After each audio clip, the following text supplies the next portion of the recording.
عالم کعبه ولعنة الله على أعدائهم أجمعين. بسم الله الرحمن الرحيم. رب اشرح لي صدري ويسر لي أمري واحلل عقدة من لساني يفقهوا قولي.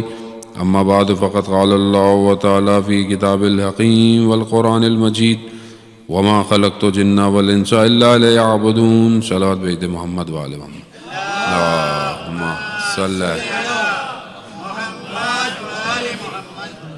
عزیزان محترم، ماہ رمضان کا پہلا 10 دن تیزی سے گزرتے جا رہے ہیں، چند دن باقی ہیں. انشاءاللہ اس پہلے 10 دنوں کی جو رحمتیں ہیں وہ ہم سمیٹ لیں گے اور سمیٹ بھی رہے ہیں. گفتگو سیرہ اہل بیت علیہ الصلوۃ والسلام کی یہ جو چند منٹ ہمارے پاس ہوتے ہیں، اس میں آج ہم 7ویں امام موسیٰ کاظم علیہ الصلوۃ والسلام، اللہم صلی علی محمد، ان کی زندگی سے کچھ درس حاصل کریں، کیونکہ یہی مشعل راہ ہے اور یہی اہل بیت کی ولایت ہے کہ جس کی وجہ سے ہماری ساری عبادتیں قبول ہوتی ہیں. خوب یہ ولایت کو ظاہر ہے ایکسیپٹ کرنے کے لیے انسان کو پریکٹیکلی اپنے وجود سے اس کا اظہار کرنا پڑتا ہے کہ اگر ہم ان کی سیرت پر عمل کریں گے تو ہم پھر اس ولایت کو ایکسیپٹ کرتے ہیں. کیونکہ صرف ان کو ماننا، صرف ان کو جان لینا کافی نہیں ہے. لوگ اس زمانے میں ان کو جانتے تھے مگر ان کی فالو شپ نہیں کر پائے. 7ویں امام نے کئی جو بنی عباس کے خلیفہ ہیں اس دور میں جو ہے وہ زندگی گزاری اور مشکلات امام کو رہیں. بالکل ایسے ہی ہے، خدا نخواستہ بعض اوقات میں اپنی گفتگو کروں گا. ایک خلیفہ نے امام کو بلایا اور علی بن ہارون رشید نے بلایا اور امام کو کہا کہ لوگوں کو ظاہر کیا کہ جس کا جو حق ہے میں دیتا ہوں. امام کو بلایا کہ اگر آپ کا کوئی حق ہے تو میں دیتا ہوں. تو امام نے کہا ہاں ہمارا حق فدق ہے، وہ دو. تو کہا کہ میں دیتا ہوں، آپ کا فدق کیا ہے؟ تو امام نے گنوانا شروع کیا حکومت کا، ایک کونے سے لے کے دوسرے کونے تک، اس نہر سے اس فرات تک، اس تک اس تک. تو وہ اچانک سے اس نے بولا یعنی پوری خلافت، پوری حکومت. تو اس کے چہرے کا رنگ اڑ گیا، غصے آ گیا. تو امام نے یہ کہا کہ تم ہمارا حق نہیں دے سکتے. یعنی امام اصل میں یہ بتانا چاہ رہے تھے کہ اصل حکومت کا حق اہل بیت کا ہے، اور اس کا اظہار اس کو بتانا چاہ رہے تھے. جہاں بھی ائمہ کو موقع ملا ائمہ نے اس بات کا اظہار کیا ہے. یہی وجہ ہے کہ جب یہ امام جو ہے ایک دفعہ مدینہ میں تھے تو یہ جب مدینہ آیا تو یہ رسول خدا کے روضے پر گیا اور اس نے جا کر بڑا اپنی رشتہ داری دکھانے کے لیے رسول خدا کے مرکز مبارک کی طرف کہا السلام علیکہ یا اماں، یعنی اے میرے یبن ام، یعنی میرے چچا زاد بھائی، میرے چچا زاد، یعنی اپنی فیملی کا ریلیشن. وہاں سے امام آئے، امام نے کہا السلام علیکہ یا رسول اللہ و اباہی، یعنی اے اللہ کے رسول میرا سلام ہو اور اے میرے والد محترم آپ پر سلام ہو. اب اس کو اتنا غصہ اس کا آیا کہ اس کی سمجھ میں نہیں آیا، اور اس نے کئی جگہ امام کو یہ کہا کہ میں نے سنا ہے کہ لوگ آپ کے ہاتھ پہ آ کے بیعت کرتے ہیں. تو امام نے جواب میں کہا کہ میں قلبوں کا، دلوں کا امام ہوں، تم جسموں کے امام بنے پھرتے ہو. عزیزان محترم، اصل ولایت یہی ہے کہ انسان اپنے دل سے ایکسیپٹ کرے امام کو. امام کا دور بہت سخت دور ہے. آپ کے سامنے آپ نے سنا ہوگا، سنتے بھی رہتے ہیں، امام کو کئی سال قید میں زندان میں رکھا گیا. اس کی وجہ کیا تھی؟ اس کی وجہ یہی تھی کہ ان کو خطرہ تھا کہ یہ ایک شخص جو ہے یہ پوری حکومت کو تبدیل کر سکتا ہے. ہر دور میں آپ نے کبھی غور کیا، ہر دور کے امام کو سختی میں رکھا گیا، ہر دور کے امام کو زہر دیا گیا. کیوں دیا گیا؟ کیونکہ یہ جانتے تھے کہ یہ وہ شخص ہے جو پوری دنیا کنورٹ کر سکتا ہے. اسی لیے آج خدا نے اپنی آخری کو چھپا کے رکھا ہوا ہے. کیونکہ 11 کے ساتھ لوگوں نے کیا کیا؟ تو یہ نہیں چاہتا پروردگار کہ 12ویں کے ساتھ بھی وہی، جب لوگ ریڈی ہوں گے، لوگ آمادہ ہو جائیں گے، تیار ہو جائیں گے، تو خدا اپنے آخری کو بھیج دے گا۔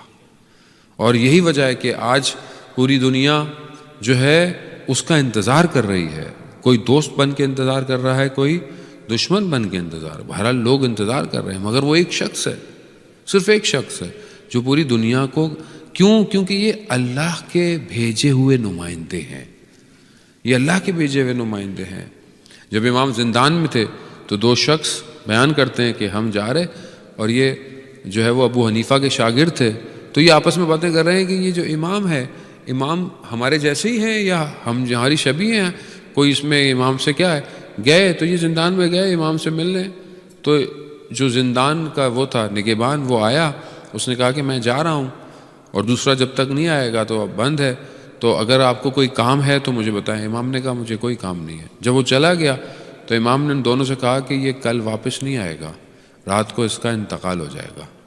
اب یہ انہوں نے سنا تو بڑا عجیب سے ہوئے کہ یہ اسرار اور غیب کی باتیں اٹھنے لگے، کہتے ہم تو حلال حرام پوچھنے آئے تھے، یہ تو ہمیں غیب کی خبر دے رہا ہے۔ تو انہوں نے ایک شخص کو پیچھے لگایا کہ دیکھو یہ کہاں جاتا ہے، کیا ہوتا ہے۔ تو شخص اس کے گھر کے قریب جا کر رات گزاری مسجد میں، صبح دیکھا کہ اس کے گھر سے رونے چیخنے کی آوازیں بلند ہو گئی۔ تو کیا دیکھا کہ وہ شخص جو ہے وہ انتقال کر گیا۔ تو جب ان کو خبر ہوئی دونوں کو، تو یہ آئے، کہا کہ یہ تو غیب الہی ہے، یہ آپ کو کیسے پتہ چلا؟ کہا کہ یہ علم ہمیں رسول خدا نے مولا کائنات کو دیا، اور اس سے ہمارے سینوں تک یہ علم پہنچا ہے۔ یا علی علی، اور آپ نعروں میں مقابلہ کر لیں، ایک اور نعرہ لگا دیں، کوئی مسئلہ نہیں ہے۔ اللہ اکبر، یا رسول اللہ،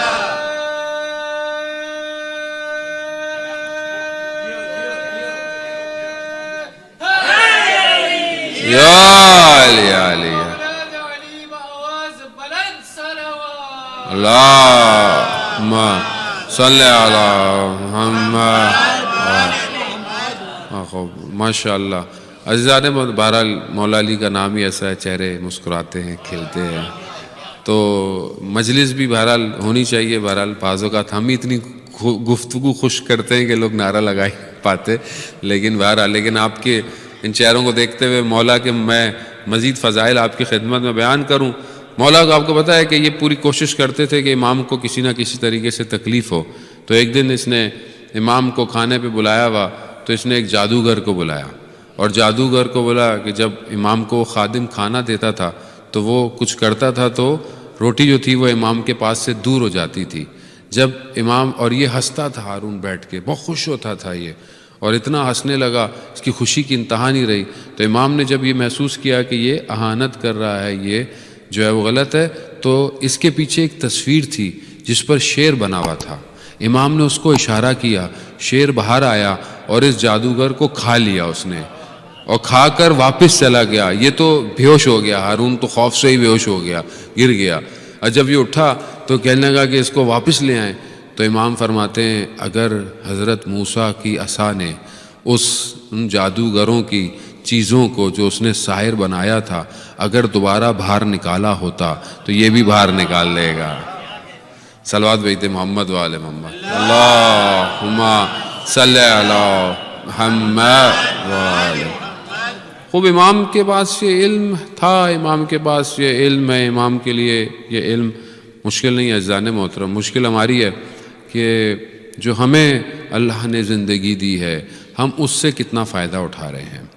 ائمہ کی زندگیوں میں بہت زیادہ لیسن ہے ہمارے لیے۔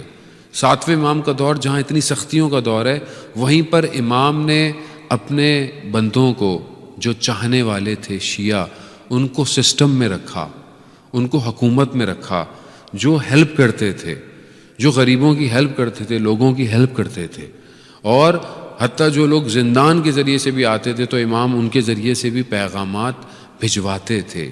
خوب یہ ہمیں بھی آنا چاہیے، ہم سسٹم ڈیزائن کریں، ہم اپنے آپ کو اتنا اسٹرانگ کریں کہ ہم بھی اپنی زندگی کے کاموں کو ایک آرگنائزیشن وے میں کریں۔ بعض اوقات ہم ہیپ ہیزٹ کرتے ہیں، اصل میں کیا ہوتا ہے کہ کچھ ہوا تو اس کے ریئیکشن میں ہم کام کریں گے. کچھ واقعہ ہو گیا, ہم اس کا ریئیکشن, ہم پہلے سے تیاری نہیں کرتے بہت سی چیزوں کی, کیونکہ ہم ہمیشہ ریئیکٹ کرتے ہیں. ہم پرو ایکٹیو نہیں ہیں ریلیجن کے معاملے میں. جیسے ایک پرو ایکٹیو ایک مینیجر ہوتا ہے, جو ضروری نہیں ہوتا کہ جو حالات ہوں, بلکہ وہ آگے والی چیزوں کو کریٹ کرتا ہے, وہ ڈیمانڈ کو کریٹ کرتا ہے. جو اچھا مینیجر ہوتا ہے وہ اپنی پروڈکٹ کو نہیں ہے کہ مطلب کسی کمپیوٹر نہیں, اگر پروڈکٹ کی لوگ نہیں بھی جانتے ہیں تو اس کی چیز کو کریٹ کرتا ہے, محنت کرتا ہے. ہم بعض اوقات اپنے ریلیجن کے معاملے میں, اپنے آرگنائزیشن کے معاملے میں, اپنی جماعت کے معاملے میں ایسے نہیں ہیں. جب کچھ ہوتا ہے تو ہمارے ہاتھ پاؤں پھولتے ہیں کہ اب کیا ہو گیا, اب کیا کریں. ہم پہلے سے نہیں دیکھتے کہ دنیا میں کیا ہو رہا ہے, ہو سکتا ہے ہمارے یہاں بھی ہو جائے کل کو. ہم اس کے لیے ہماری کیا پلاننگ ہے, ہم کتنے زیادہ ہمارے اچھے ریلیشنس ہیں گورنمنٹ کے ساتھ, ہم کتنا زیادہ اٹھتے بیٹھتے ہیں, ہم نے اپنے آپ کو کتنا زیادہ دوسرے نان مسلمس کے ساتھ, دوسرے جو مسلمان ہیں ان کے ساتھ کتنی ہماری کولیبریشن ہے, کتنے ہم مضبوط ہیں. یعنی ہم آگے کی طرف بڑھے. عزیزان محترم, ہم ائمہ کے ماننے والے ہیں جو ان سختیوں کے دور میں بھی نیٹ ورک ڈیزائن کر کے رکھتے تھے. 7ویں امام کے دور سے وکیلوں کا سلسلہ شروع تھا کہ دور دور تک امام کے وکیل اور امام کے ماننے والے ہوتے تھے, جن کے ذریعے سے امام کا پیغام پہنچتا تھا, مال پہنچتا تھا, ساری چیزیں پہنچتی تھی اس سختی کے دور کے اندر بھی. تو ہم اس ولایت کو سمجھیں, اس بات کو سمجھیں کہ امام جو ہے وہ ہمیں کس طرف متوجہ کرانا چاہ رہے ہیں. امام ہمیشہ ظلم کے مقابلے میں رہے, ظلم کا مقابلہ کیا, حکمرانوں کا مقابلہ کیا, بڑے بڑے طاغوتوں کا مقابلہ کیا. ہارون نے کئی دفعہ امام کو تنگ کرنے کی کوشش کی, کئی جگہ پر کہا, امام نے کئی جگہ کہا کہ جو ہے وہ, اس نے ایک دفعہ غصے میں آ کر کہا تھا کیا ہم لوگ, آپ ہمیں مسلمان نہیں سمجھتے, ہم کافر ہیں. تو امام نے اس کا جواب قرآن کی آیتوں سے دیا کہ جو اللہ کی نعمتوں کو تبدیل کر دیتے ہیں وہ کفر کرتے ہیں اور ان کو اپنے لوگوں کو گمراہ کرتے ہیں. امام قرآن کی آیتوں سے جواب دے دیتے تھے کہ اصل ان کی حالت کیا ہے, اور وہ پوری کوشش کرتے تھے کس طریقے سے اپنے آپ کو, لیکن نہیں کر سکتے تھے. الہی نمائندے کے آگے کچھ نہیں کر سکتا انسان, تو بہتر ہے انسان تسلیم ہو جائے اپنی زندگی میں. ہم بھی اس ولایت کے آگے تسلیم ہوں. امام نے صفان سے کہا, صفان کے جس کے پاس بہت زیادہ اونٹ تھے اور اس نے ہارون اور اس کے لوگوں کو حج اور عمرے کے لیے کرائے پہ دیے ہوئے تھے. تو امام نے اس سے پوچھا کہ تمہیں کرایہ مل گیا؟ کہا نہیں ملا. تو کہتا ہے تم یہ چاہو کہ جب تک تمہیں تمہارا کرایہ نہیں مل رہا یہ زندہ رہیں؟ کہا ہاں مولا.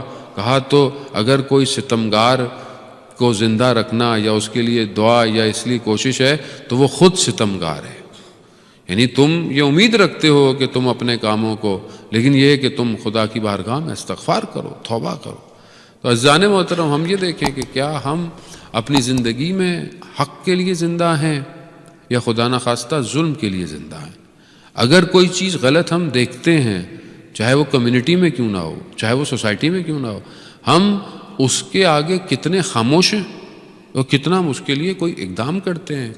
دیکھیں, برائی اگر کوئی شخص انجام دے تو وہ شخص برا نہیں ہے, اصل میں برائی اس کے اوپر آ گئی ہے. اصل ہمارا ہدف وہ شخص نہیں ہونا چاہیے, اصل وہ برائی ہونی چاہیے. ہمیں اس برائی کو کمیونٹی سے دور کرنا چاہیے, نہ اس شخص کو باہر کر دیں کمیونٹی سے. یہ بہت ضروری ہے کہ جب ہم دیکھیں, کیونکہ عزیزان محترم انسان اچھا برا اپنے عمل کی وجہ سے بنتا ہے.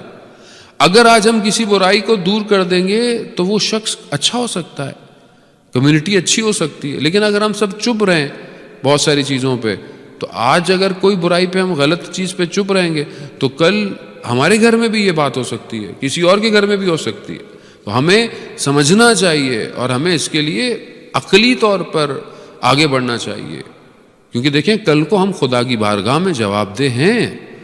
خدا نے کئی امتوں پر عذاب نازل کیا, فرشتوں نے کہا پروردگار یہاں پہ اچھے لوگ بھی تھے, کہا ان اچھوں کا کوئی فائدہ نہیں ہے. کیوں؟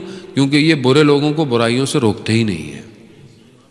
خب یہ بہت ضروری ہے کہ ہم اپنا کردار ایک سسٹمیٹک وے سے, اس طریقوں سے, چیزوں سے ادا کریں, تبھی تو ہم امام کے ماننے والے ہوں گے. عزیزان محترم, امام کون ہے؟ امام وہ ہیں کہ جہاں پر امام کو مختلف زندانوں میں رکھا گیا, ایک دفعہ ایک امام کو ایک شہر کی جگہ پر جہاں پہ جگہ بہتر تھی، کیونکہ امام جہاں جاتے تھے جو بھی زندان کے جو نگہبان تھے، وہ جو خود شخص ہوتے تھے، وہ امام کی پرسنالٹی سے اتنے امپریس ہوتے تھے کہ وہ خود اچھے ہو جاتے تھے، تو وہ کوشش کرتے تھے کہ امام کو ہم اچھی جگہ دیں۔ امام کو ایک جگہ گئے بغداد کے اندر رکھا، لیکن برابر سے ناچنے گانے کی آوازیں آتی تھی، تو امام سے اس نے پوچھا مولا جگہ بہتر ہے؟ کہا اس سے بہتر وہ کمرہ تھا۔ کہا کیوں؟ کہتا ہے کم از کم وہاں گناہوں کی آوازیں میرے کانوں میں نہیں آتی تھی۔ عزیزان محترم، امام ہمیں پیغام دے رہے ہیں مختلف طریقے سے زندگی میں کہ اصل انسان جتنا بہتر ہے، انسان گناہ سے چیزوں سے اپنے آپ کو دور رکھے، اور خوشی تبھی ہے کہ جس میں اللہ خوش ہو۔ پھر امام کو اتنا زندان میں ڈالا گیا، امام کے اوپر کتنا ظلم اور ستم ہوا، حتیٰ وہ خاتون کا واقعہ کہ امام کے پیچھے ایک عورت کو بھیجا کہ جاؤ امام کے ساتھ امام کو ورگلا لائے، اور دوسرے دن یہ سب پہنچے تو دیکھا وہ خود عبادت کر رہی ہے۔ تو اس سے پوچھا کہ کیا کیا؟ کہا میں نے اس سے عابد اور زاہد شخص نہیں پایا اپنی زندگی کے اندر۔ امام یہی ہے، جتنے لوگ امام سے ہمیں بھی عزیزان محترم، بہرحال ہم خطا کار ہیں، میں اپنی بات کروں گا، گناہ گار ہیں، ہم اپنے وقت کے امام کو دیکھ نہیں پاتے، ہم اپنے وقت کے امام کے قریب خود نہیں ہیں، مگر امام ہمارے قریب ہے۔ ہم قریب نہیں ہیں امام کے، مگر امام تک تو ہماری باتیں پہنچتی ہیں، امام ہیں، امام دیکھتے ہیں ہمارے چیزوں کو، امام تک لیکن ہم اس چیز کو متوجہ ہیں کہ ہم امام کے وجود سے فائدہ اٹھا رہے ہیں کہ نہیں۔ امام کی خود حدیث ہے، آخری امام خود فرماتے ہیں کہ میں غیبت کے پردے میں، غیبت میں جو غائب ہوں، ظاہر نہیں ہوں، بالکل ایسے ہی ہے جیسے ایک سورج، ایک سن جو ہے وہ کلاؤڈ کے پیچھے آتا ہے۔ کیا سورج جو ہے جب بادلوں کے پیچھے ہوتا ہے تو کیا اس کی روشنی سے فائدہ نہیں اٹھا سکتا؟ اٹھاتا ہے آدمی۔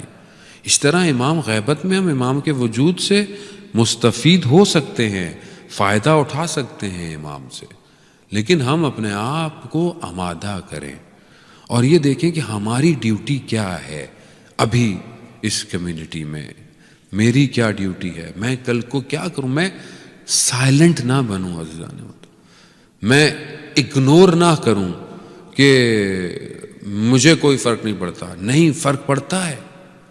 کیوں نہیں فرق پڑتا؟ اللہ نے کسی مقصد کے لیے بھیجا ہے، بغیر مقصد کے تو پروردگار کہتا ہے میں نے پتوں کو خلق نہیں کیا، پتھر کو خلق نہیں کیا، تو ایسے کیسے ہو سکتا ہے کہ میرا کوئی مقصد نہ ہو؟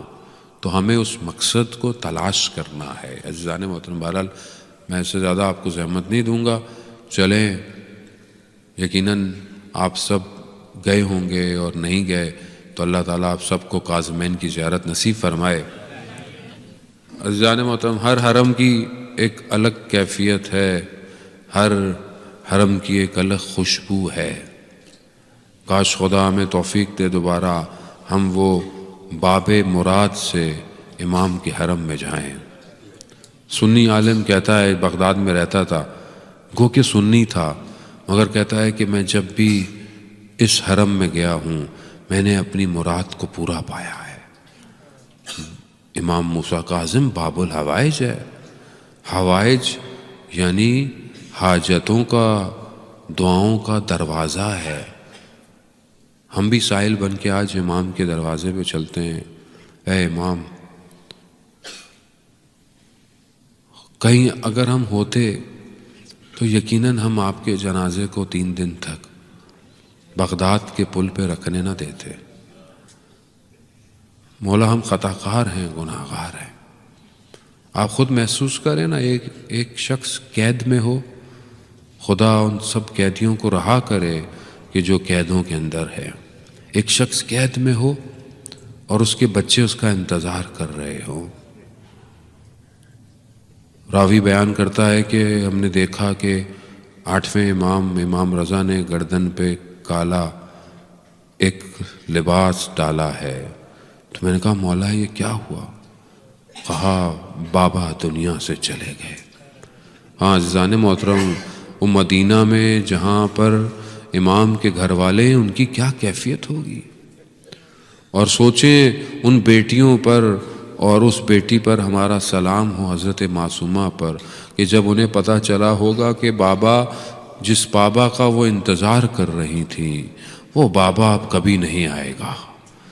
یہی ہوا، بیان کرتے ہیں کہ ہم امام کی زیارت کرنے چاہتے ہیں، جیسے ہی ان کو جگہ دی گئی، زندان اتنا اندھیرا تھا، زندان اتنا گہرا تھا، دیکھنے والوں نے جب سوراخ سے دیکھا تو کہا ہمیں تو کچھ نظر نہیں آ رہا، امام کہاں ہے؟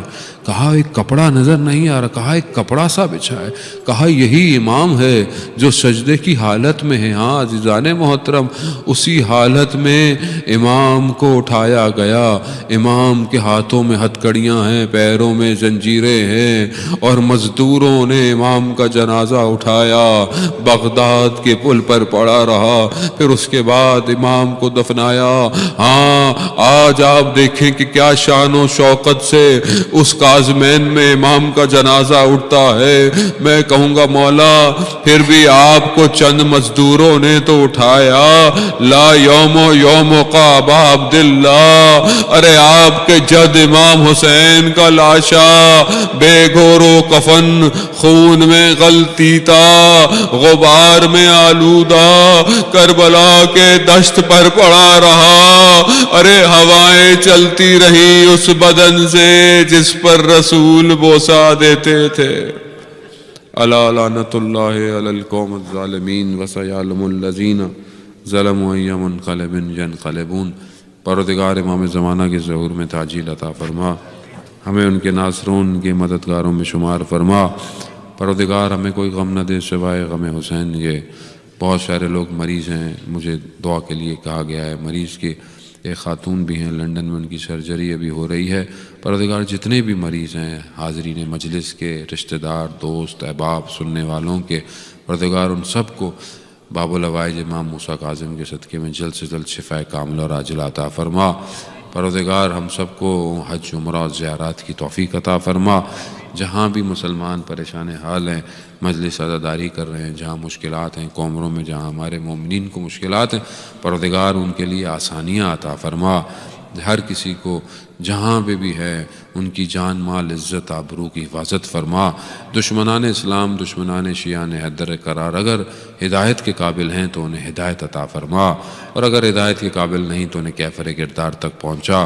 پروردگار اس مجلس محفل میں، اس جگہ پر جماعت، آرگنائزیشن، انڈیویجول، ہر شخص جو اپنی ڈیوٹی دے رہا ہے، جس طریقے سے بھی اپنا کام ادا کر رہا ہے، پروردگار اس کو امام موسیٰ کاظم علیہ السلام کے صدقے میں اجر کثیر عطا فرما۔ پروردگار ہمیں کوئی غم نہ دے سوائے غم حسین کے۔ اللہم ارزقنا زیارت الحسین فی الدنیا و شفاعتہ فی الآخرہ۔ صلوات پر محمد و آل محمد۔